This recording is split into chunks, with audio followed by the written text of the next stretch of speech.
Kailan huling uwi mo ng probinsya ninyo? Ako kasi hindi ko alam eh. Kaya nakiuwi na lang ako sa probinsya ng may probinsya. Pal, kumbaga. Hi, ako nga pala to.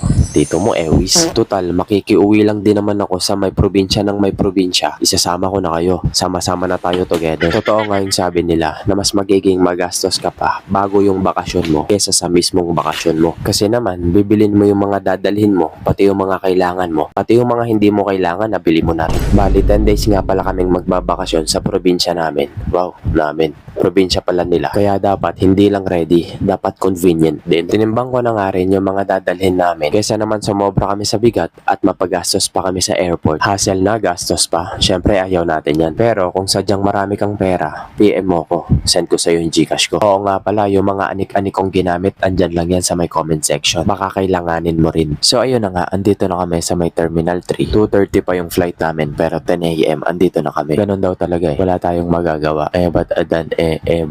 Medyo nagugutom na nga kami, kaya si Boss Kate napa-order na siya ng mix and match dito. Ay, check-in baggage pala yan. 11:21 na, nakapila pa rin kami. Kaya naman pala talagang kailangan maaga ka bago yung flight mo dito. Aalawin mo na lang talaga yung sarili mo dito eh. Nakita mo naman yung balikat. After nga naming aliw-aliwin yung mga sarili namin at makipagbaliwan sa isa't isa, finally, turn na namin at nalagyan na ng mga tag yung mga bagahe namin. So, waiting na lang kami sa may departure and ayun na, andito na kami. At ayun na nga, first time namin ni Boss Kate sumakay sa aeroplano nang magkasama. Kaya wala akong magagawa dyan. Matik siya yung nasa tabi ng bintana. And ako din naman, first time ko talaga to sumakay ng aeroplano sa talang buhay ko. Ang kaya ko lang dati, airplane mode. Ngayon, andito na ako. Sa una masaya, pero patagal ng patagal, nakakaramdaman na ako ng inggit, galit, pait, puot. Pero okay lang, ipapasa niya na lang daw sa akin yung video niya.